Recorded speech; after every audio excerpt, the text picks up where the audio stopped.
भक्तजनों, आज मैं आप लोगों को सोमनाथ ज्योतिर्लिंग की महिमा सुनाती हूँ। शिव महापुराण के अनुसार सोमनाथ ज्योतिर्लिंग की कथा अत्यंत पावन और कल्याणकारी है।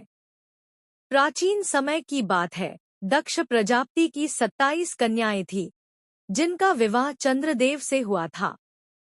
परंतु चंद्रदेव अपनी पत्नियों में से केवल रोहिणी को ही अत्यधिक प्रेम करते थे और अन्य पत्नियों की उपेक्षा करते थे।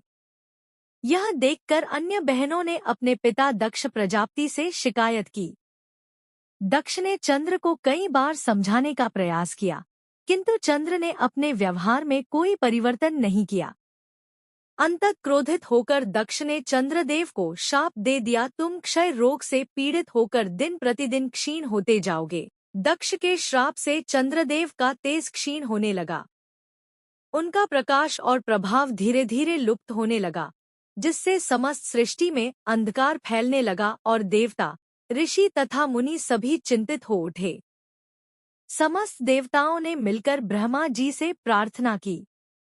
ब्रह्मा जी ने चंद्रदेव को सलाह दी कि वे भगवान शिव की उपासना करें, क्योंकि केवल भगवान शिव ही उन्हें इस संकट से मुक्ति दिला सकते हैं। चंद्रदेव ने सौराष्ट्र प्रदेश के समुद्र तट पर जाकर घोर तपस्या प्रारंभ की। उन्होंने कठोर व्रत और उपवास करते हुए भगवान शिव का गहन ध्यान किया। उनके तप से प्रसन्न होकर भगवान शिव प्रकट हुए और वरदान मांगने को कहा। चंद्रदेव ने हाथ जोड़कर कहा, है देवों के देव महादेव, मुझे दक्ष प्रजापति के श्राप से मुक्ति दिलाइए, मेरा तेज पुण्य लौटाइए। भगवान शिव ने स्नेहपूर्वक कहा, है सोम, दक्ष का श्राप अटल है, किंतु मैं तुम्हें इसका समाधान प्रदान करता हूँ। हर मास में तुम कृष्ण पक्ष में क्षीण होते जाओगे और शुक्ल पक्ष में पुण्य बढ़ते जाओगे।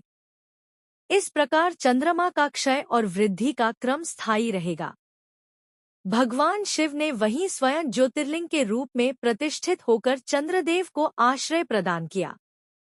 चंद्रदेव ने प्रसन्न होकर वहां एक भव्य मंदिर का निर्माण करवाया और महादेव के इस स्वरूप को सोमनाथ के नाम से प्रतिष्ठित किया। सोमनाथ ज्योतिर्लिंग न केवल चंद्रमा के कल्याण का प्रतीक है, बल्कि समस्त विश्व के श्रद्धालुओं के लिए भी एक अद्भुत तीर्थ स्थल बन गया। यह स्थान शिव भक्तों के लिए विशेष पूजनीय है, जहां भगवान शिव स्वयं वास करते हैं और अपने भक्तों के समस्त पापों का नाश करते हैं। सोमनाथ का ऐतिहासिक महत्व। इतिहास में भी सोमनाथ मंदिर का विशेष स्थान है। यह मंदिर कई बार विध्वंस किया गया और हर बार भक्तों ने इसे फिर से निर्मित किया।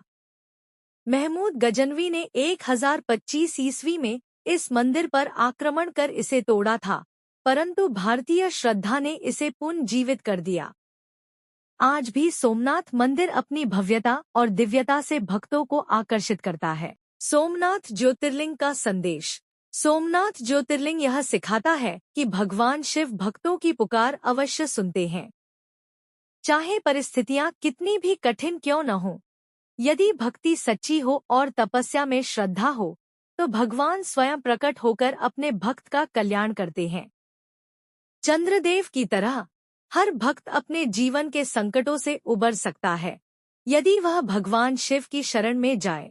सोमनाथ ज्योतिर्लिंग इस बात का प्रतीक है कि हर संकट के बाद उन्नति संभव है। जैसे चंद्रमा क्षीण होकर फिर से बढ़ता है, वैसे ही भक्त भी भगवान की कृपा से अपने जीवन में नई ऊर्जा और प्रकाश प्राप्त कर सकते हैं। इस प्रकार सोमनाथ ज्योतिर्लिंग की कथा हमें भक्ति, श्रद्धा और निष्ठा का अनुपम संदेश देती है। ओम नमः शिवाय। भक्तजनों, लाइक और सब्सक्राइब जरूर कीजिए।